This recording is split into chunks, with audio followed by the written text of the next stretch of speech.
जिलाध्यक्ष जी से निवेदन करता हूँ, धर्मेंद्र अग्रवाल जी से और विधायक हमारी प्रियंका बैची जी से कि वे माननीय मुख्यमंत्री जी का स्वागत करें।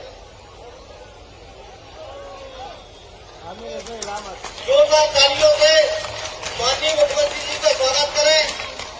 दोनों हाथ उठा करके जोरदार तालियों से हमारे प्रदेश के यशस्वी मुख्यमंत्री माननीय श्री मोहन यादव जी का तहे दिल से स्वागत करें, वंदन करें, अभिनंदन करें।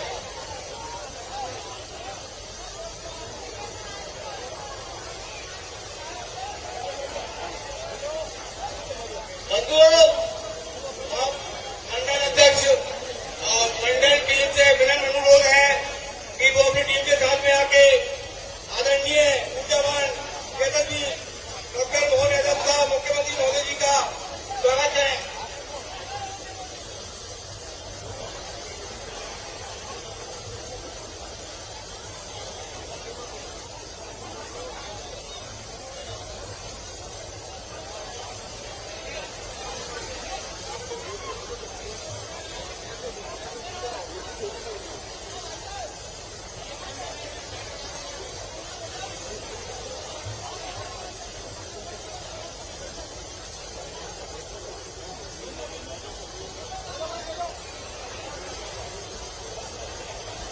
मैं इस कार्यक्रम को आगे बढ़ाते हुए हमारी क्षेत्र की विधायक परम सम्मानीय प्रियंका जी से निवेदन करता हूं कि वे आए और अपना स्वागत भाषण दें। जाली में निकाल के आगे रखो, नीचे निकाल दो।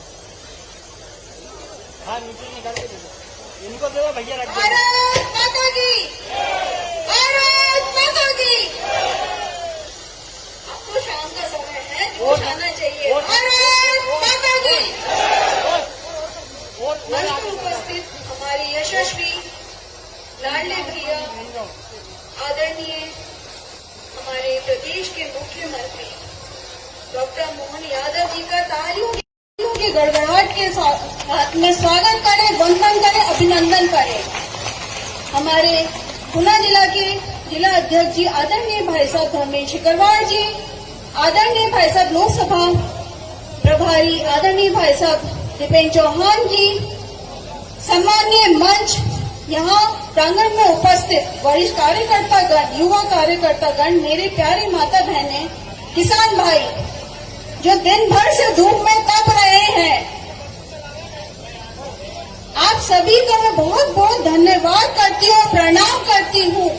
वरिष्ठ जनों की चरण स्पर्श करती हूँ कि इतनी तपती धूप में आपने इंतजार किया, उसके लिए बहुत बहुत धन्यवाद। समय कम होने के कारण ज्यादा मैं बोल नहीं पाऊंगी, हमें जिनका भाषण सुनना है मैं अब उन्हीं ही बोलूंगी कि आकर के हमारे यहाँ पे किसान भाई काफी देर से हमारे यशस्वी मुख्यमंत्री जी का इंतजार कर रहे थे। तो एक बार तालियों के साथ में भाई साहब का स्वागत करें, वंदन करें, अभिनंदन करें। भारत माता की। अब विलंब न करते हुए माननीय मुख्यमंत्री जी सभा को संबोधित करेंगे। हमारे प्रदेश के ऊर्जावान मुख्यमंत्री जी का जोरदार तालियों से स्वागत कर अभिवादन करें।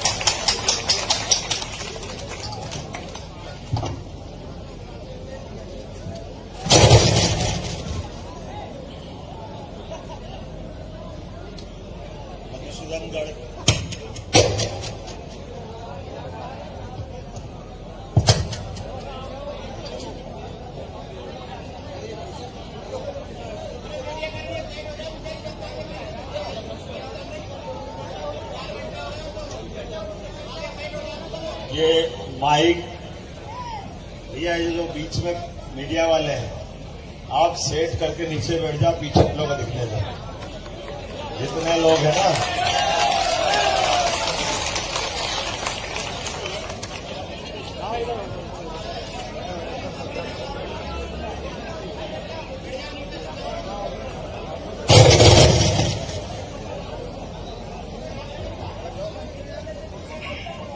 आज मंच पर विराजमान हमारे जिले के अध्यक्ष भाई सिकरवार जी, जोरदार अभिनंदन करें अपने सिकरवार जी का। लोकसभा संयोजक दीपेंद्र सिंह चौहान जी का मंच पर विराजमान हमारी क्षेत्र की विधायिका श्रीमती प्रियंका मीणा जी का अभिनंदन करें। इनका नाम पेची है ना, वो दोनों एक ही है ना। अच्छा। और अभी तो एक हमारे रावत जी और आगा जोरदार अभिनंदन रामनिवास रावत जी का भी। आज मेरे साथ आने वाले थे लेकिन उनको कहा गया है, थोड़ा नरेंद्र सिंह जी की तबीयत नासाज हुई तो उन्होंने कहा कि मेरी जगह मीणा जी 2 दिन और आप रुक लो, उसके बाद मैं उनको भेजूंगा, आपके यहाँ जरूर आएंगे। यहाँ मंच पर विराजमान सम्मानित मंच गोपाल जी, प्रदीप जी, श्यामलाल जी, कौशलेंद्र जी, रुद्रदेव सिंह जी, वीरेंद्र सिंह जी, कृष्ण मुरारी जी, जगदीश मीणा जी, राहुल दीक्षित जी, श्रीमती ओमवती लोगरिया, संगीता जी, पुरुषोत्तम जी, गोपाल जी, सारे वरिष्ठों को एक बार हाथ जोड़ करके आपके माध्यम से, आपकी तालियों के माध्यम से पूरे मंच को नमस्कार कर लो, आनंद में डूबे। चाचौड़ा के अंदर भगवान की दया से एक बार इसको, पहले तो मेरे को नाम में पल्ले नहीं पड़ा, ये सरकारी नाम मकसूदनगढ़ और असली में नाम मधुसूदनगढ़, कितना जमीन आसमान का अंतर है। मैं आपसे आपको मैं आश्वासन देना चाहूंगा, आप विधायक जी यहाँ बैठी हैं, हमारे वरिष्ठ नेता बैठे हैं, आप प्रस्ताव पारित करवा के भिजवा, हम इसको मधुसूदनगढ़ कर देंगे भगवान कृष्ण के नाम पर। ये इसलिए हो पाएगा कि भाजपा जीतेगी। अगर मैं अभी रास्ते में आकर के बहन जी से सुन रहा था, बाकी लोग कह रहे थे कि भाई साहब जो कांग्रेस वाले लड़ रहे हैं उनने अपने चुनाव प्रचार के लिए 200 मौलवी बुलवाए, 200 मौलवी। अब ये मौलवी आकर के चुनाव में वोट मांगेंगे तो यहाँ पंडितों ने क्या करेंगे, मेरे पल्ले नहीं पड़ रहे हैं। ये अपने देश में चुनाव हो रहा है कि पाकिस्तान में हो रहा है, ये भी निश्चित करना मुश्किल पड़ेगा, क्योंकि भाई साहब सामने वाले के मानते ही नहीं है। उनको लगता कि बाकी लोग रोटी खाते ही नहीं। कहने के लिए वो कहते हैं हम रघुवंश से जुड़ते हैं। आप रघुवंश से जुड़ते हो, अच्छी बात है भाई, रघुकुल रीत सदा चली आए, प्राण जाए पर वचन न जाए। ना तो वचन का ठिकाना, ना पार्टी का ठिकाना, ना भगवान राम से कोई ठिकाना। आप बताओ, किसी ने भी भगवान राम के मंदिर के समय, उद्घाटन के समय माननीय भाई साहब को देखा था जो आपसे हाथ जोड़ करके कांग्रेस के प्रत्याशी बन के घूम रहे हैं? किसी ने देखा हो तो बता देना, किसी ने देखा क्या? तो जो राम का नहीं वो किसी काम का नहीं, जोर से बोलो, मजा नहीं आया। जो राम का नहीं वो किसी काम का नहीं। आप बताओ, ऐसे दौर में जब दुनिया में राम जी की जय जयकार हो रही, सब कोई राम में डूबा हुआ है, लेकिन राम जी के लिए ठीक है भाई, मैंने डाक से पैसे भेज दिए। भगवान पैसे के भूखे हैं कि भाव के भूखे हैं? बताना जरा मेरे को, समझाना, पैसे के भूखे हैं क्या? मंदिर बनाने के लिए मैंने पैसे भेज दिए, वाह भैया वाह। भगवान के मुंह पर एक तरह से ये अपमान की लाज आने वाली बात आ जाएगी। भगवान को कोई पैसे की कमी है क्या? जिसने सृष्टि की रचना करी, ये तो हमारा मन का भाव है कि भगवान के प्रति मान सम्मान हो, आदर हो, स्नेह हो। और ये राममय संसार है, इस संसार में तो दूसरी कोई कल्पना ही नहीं कर सकते। और आपके यहाँ तो भाग्य से ये मकसूदनगढ़ को कहूं कि मंदिरों का गढ़ तो कोई आश्चर्य नहीं होगा। क्या क्या मंदिर है, राम जानकी मंदिर, मामा देव मंदिर, हनुमान मंदिर, बाके बिहारी का मंदिर, बगीचा मंदिर, टेकरी मंदिर, खुशनैया मंदिर, गोपाल मंदिर, जगदीश मंदिर, सारे मंदिर तो यही है। और बताओ आप, उसके बाद में भी ऐसे मंदिर वाली जगह पर जो मंदिर संस्कृति को नहीं मानते, कांग्रेस भी कहां से लाती ढूंढ के पता ही नहीं चलता है। कांग्रेस को वही मिले जिनके लिए अमेरिका ने अपना दुश्मन समझ के वो 2 टावर गिराने में जिसकी बड़ी भूमिका थी, उसका नाम ओसामा। अमेरिका का दुश्मन, भारत का तो दुश्मन था ही सही। उस दुश्मन को मारने के लिए अमेरिका का राष्ट्रपति कहां से प्लेन भेजे उनने, और रातों रात जाकर के उसको अपने घर में मार करके पाकिस्तान को भी कानों कान खबर नहीं करने दी। इतना खतरनाक आतंकवादी आज के इस दौर में ऐसा लगा जाए कि ऐसे आतंकवादी तो पूरे दुनिया में नहीं होंगे, लेकिन भाई साहब उसके लिए भी ओसामा जी बोलते हैं जैसे इनके बेईजी हो। अरे भैया तुम किसको कह रहे हो जी? जो मानवता का दुश्मन है, जिससे मानवता शर्मा जाए, इतने अपराध किए उसने, उसको भी आप जी लगा रहे हो। तो वो भी कहां के लिए लगा रहे हो? पाकिस्तान वाले के लिए। आपको भारत के राम जी नहीं दिख रहे हैं? बोला जाए जय श्री राम। ऐसे वोट मांगने के लिए ऐसी पार्टी में रहने के बजाय धिक्कार है आपको ऐसी राजनीति करने का। आपके माध्यम से मैं तो बड़ा आश्चर्य करता हूं, ना आप राम के हो, ना राष्ट्र के हो, और राज्य का तो पहले ही बंटाढार कर दिया। करा के नहीं करा, पूरा प्रदेश बंटाढार कर दिया। आज ऊपर से देख रहा था, आनंद आ रहा था, जो देखो वो खेत में गेहूं के खापे दिख रहे थे। गेहूं कट गए लेकिन फसल के अवशेष बता रहे थे कि कितना अच्छा हमारा अपना इलाका है। हर खेत में पानी पहुंचा होगा, खेत में से फसल घर पे आपके आ गई है कि नहीं गई है? आप अंदाज लगाओ, आज से 20 साल पहले जब इनकी सरकार थी तो जनरेटर, इन्वर्टर, रेडिएटर, ये सारे मेंढकों के टन इनके पास लेके पहले बैठना पड़ते थे अपने घर में। ये नाटक पहले करना पड़ता था। बिजली नहीं थी, डीजल के लिए लाइन लगाना पड़ती थी। जनरेटर खरीदने जाओ तो जनरेटर नहीं मिलते थे, किसान लुटाता था। क्या हालत थी। अभी आप जाओ सड़क से फर्राटे बंद, पता ही नहीं चलता आप। लेकिन इनके काल में सड़कें भी नहीं थी, कई बच्चे तो पैदा ही नहीं हुए उस समय। इतना खराब समय था। लोग रिश्ते करना बंद कर रहे थे कि भैया हमको नहीं जाना रिश्ते करने, ऐसी बुरी स्थिति थी। और ये लाडली बहना, चिंता मत करना, बहने बैठी है। आपने 5 तारीख डिक्लेयर कर, लेकिन 5 को रविवार है, अब 4 तारीख को ही आपको पैसा मिल जाएगा आपके खाते में। 4 तारीख। ये नरेंद्र मोदी की सरकार है, ये भाजपा की सरकार है और आपकी सरकार है। आपने वोट दिया है। जो जो योजना पहले चालू थी माननीय शिवराज जी के समय, सारी योजनाएं चालू रहेगी, कोई योजना बंद नहीं होगी। ये हमारी सरकार का वचन है। ये कांग्रेस का समय नहीं, पैसा ही नहीं है, पैसा ही नहीं है, पैसा ही नहीं है। वो पैसा कहां जाता था? और कितना कितना झूठ बोलते, कैसे बोलते हैं, ऐसे झूठ बोलते कि पता ही नहीं चलता। आज थोड़ी समय की कमी है, मैं बहुत विस्तार से बात करने आया था, लेकिन हमने आप ये वोट देने के लिए आपका मैं आभार करने आया हूं। हमारी बहन को जिताया आपने, प्रियंका के लिए मैं आपका आभार मानता हूं। आपने भारी बहुमत के साथ चाचौड़ा में नया रिकॉर्ड बनाया। लोग कहते असंभव है, लेकिन आपने संभव करके दिखाया, क्योंकि हमको मालूम है आपकी भगवान राम में आस्था है, और जिसकी राम में आस्था हो जाए वो राम जी के लिए कोई काम असंभव नहीं है। अरे हमारे वो राम जी के नाम पर आदमी तो आदमी पत्थर पे भी जय श्री राम लिखो तो वो तेर के पुल बना देते। ऐसे असंभव काम करने वाले ये राम को पूजने वाले लोग हैं। इसलिए चाचौड़ा क्यों नहीं जीतेंगे? बिल्कुल जीतेंगे। वो जो भाई साहब आए वो पूरी तरह भोपाल से हार के आए, अब वो कह रहे मेरा आखिरी चुनाव है।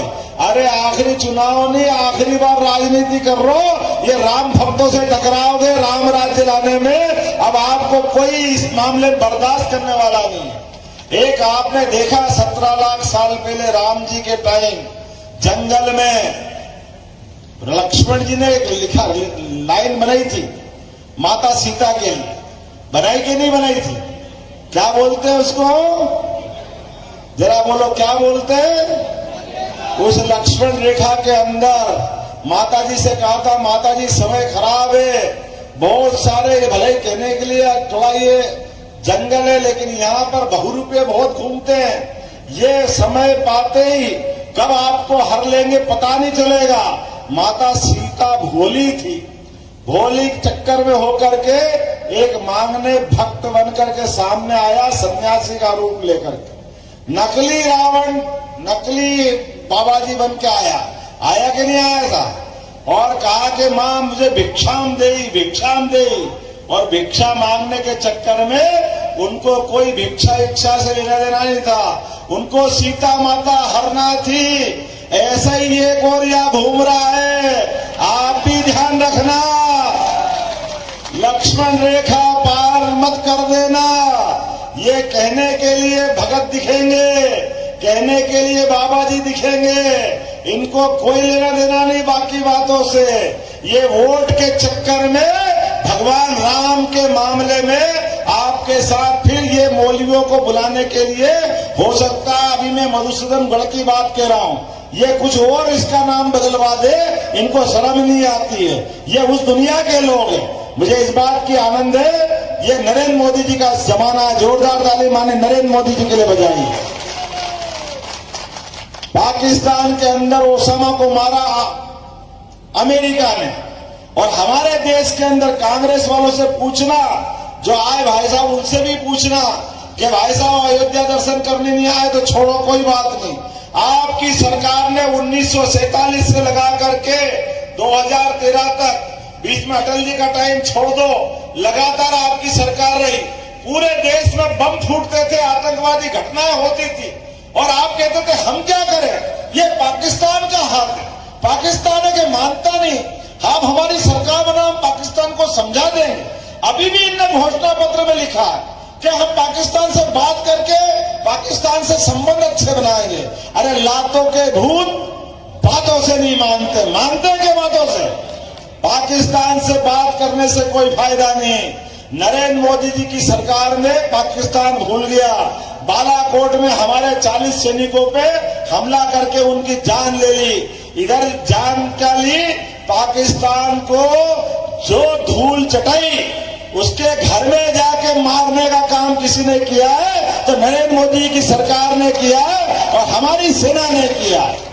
और ये बेशरम वो उसमें शामिल थे जो कहते कहां मारा है, कहां लाश मिली, मारा ही नहीं है, झूठ बोल रहे हैं।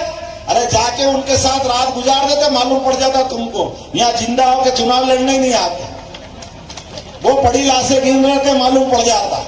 शर्म नहीं आती सेना के ऊपर प्रश्न उठाते हुए। कितने मोटी चमड़ी, कैसे बेशरम हो गए। सेना पे सम्मान के साथ, देश के सम्मान के साथ प्रश्न खड़ा करते, और एक बार नहीं 2-2 बार मार करके। हमको इस बात का गर्व है, 2014 में आपने वोट दिया। आप बताइए पूरा देश आतंकवाद से मुक्त हुआ कि नहीं हुआ? हुआ कि नहीं हुआ? पूरे देश में, दिल्ली में, बंबई में, जहां कोई एक जगह बम फट रहा क्या? अरे यहाँ तो बम तो छोड़ो, अपने देश में कोई फटाका फट जाए, फूट जाए तो गलती से फूटा फटाके, पाकिस्तान पहले कहता हमने नहीं फोड़ा, उनको लगा वो दादा मारने नहीं आ जाए नरेंद्र मोदी जी के लोग। ये जो धौस धमक बनाई, ये 2014 में देश का सम्मान बढ़ाया। दूसरा वोट आपने फिर दिया 19 में, तो आप ध्यान रखना, भगवान राम के भाई लक्ष्मण की शक्ति बाण के कारण से बेहोशी की मुद्रा आ गई थी, जान पे आ गई थी। राम जी के परम भक्त कौन है? कितने जान बचाई थी? बोला बजरंग बली की। हमको मालूम है कि नहीं? बजरंग बली जाके संजीवनी पहाड़ लेकर के आए और लक्ष्मण जी की जान बचाई। यहाँ जितने बैठे हैं एक भी याद रख लेना, कोविड के खराब समय के अंदर आपको टीके लगे कि नहीं लगे? जिनको टीके लगे हाथ खड़े करके बताओ। आप में से सबकी जान, आप भी लखनलाल की तरह, भगवान राम के भाई की तरह आपकी सबकी जान बचेगी नहीं हनुमान भक्त नरेंद्र मोदी ने। जोरदार ताली बजाओ कोविड के काल के कारण से। क्या हिंदू, क्या मुसलमान, कोई धर्म नहीं, कोई जाति नहीं, सब लोगों के लिए पूरे देश में जब भाई से भाई डर रहा था, जलाने के लिए लकड़ियां कम पड़ रही थी, अब लाश उठाने वाले नहीं मिल रहे थे, ऐसे कठिन काल में जान बचाने के लिए कोई आया तो उनका नाम नरेंद्र मोदी, जिसने पूरे देश की जान बचाई। आप अपना हाथ का दाया हाथ जहाँ टीके लगे उठाकर कान से सुन लेना, अंदर से नरेंद्र मोदी जिंदाबाद, नरेंद्र मोदी जिंदाबाद की आवाज आती अपने आप दिखेगी। ये टीके उनके लगे, ये जान उनके कारण बची है। तो हम सब मिलकर के ऐसे ऐसे एक देशभक्त प्रधानमंत्री के लिए, और उससे आगे बढ़ करके ये ऐसे टेंट तंबू में 70 साल से बैठे थे अपने भगवान राम, उनको टेंट से निकाल करके 5 साल में दूसरी बार के वोट से भगवान राम का कोर्ट का मामला भी निपटा, भगवान राम का भूमि पूजन मंदिर का हुआ, और धूमधाम से भगवान अपने धाम में मुस्कुरा रहा है। मुस्कुरा रहा कि नहीं मुस्कुरा रहा है? बोला जय जय सिया राम। तो जब भगवान राम मुस्कुरा रहे हैं, महाकाल महाराज का उज्जैन में आनंद आ गया। बोलो महाकाल महाराज की। बनारस में आनंद आ गया बाबा विश्वनाथ के। तो आपके पास से दूर नहीं है मथुरा, वो गोपाल कृष्ण वहां क्यों शंका में बैठे हुए हैं? ये कृष्ण भगवान गाय पालने वाले सब गोपाल, जिनके घर गाय वो सब गोपाल, और जो कृष्ण को माने वो सब गोपाल कृष्ण। और आप तो हो ही मधुसूदन वाले, तो आप अपने मधुसूदन को मुस्कुराते नहीं देखना चाहते हो क्या? आप बताओ, अगले चुनाव में 5 साल के लिए अभी आपका दिया वोट अपने भगवान कृष्ण को मुस्कुराने में मदद करेगा कि नहीं करेगा? बोले गोपाल कृष्ण भगवान की। तो आप अपन संकल्प करो, हमारा अगला वोट रोडूमल नागर जी के माध्यम से नरेंद्र मोदी जी के लिए वोट जाएगा। हमारा सांस्कृतिक अनुष्ठान का संकल्प पूरा होगा, मथुरा भी मुस्कुराएगा, देश भी मुस्कुराएगा, और दुनिया के अंदर भारत नंबर 1 का देश बनेगा। जोरदार ताली बजाओ, अपने स्थान पे खड़े हो जाओ, संकल्प करो। एक एक व्यक्ति जब तक अपना खुद का वोट नहीं डाल ले, आसपास पास पड़ोस परिवार का नहीं डला ले, तब तक शांति से नहीं बैठेगा। बोलो सब तैयार है? आप सब तैयार है? और आपने यहाँ का कॉलेज खोलना, हायर सेकेंडरी स्कूल खोलना, जो सरपंचों को राशि देना, जो जो चाहोगे वो सब मिलेगा। लेकिन सबसे पहले देश और प्रदेश को आगे बढ़ाने वाला मिलना चाहिए। नरेंद्र मोदी जी की तीसरी बार सरकार बनना चाहिए। बोला सब तैयार है? इधर से आवाज आना, तैयार है? तो आप दोनों हाथ की मुट्ठी बांधो, संकल्प कर लो, एक एक वोट जब तक भाजपा के पक्ष पे नहीं डल जाए तब तक हम शांति से नहीं बैठेंगे। बोला जय जय सिया राम।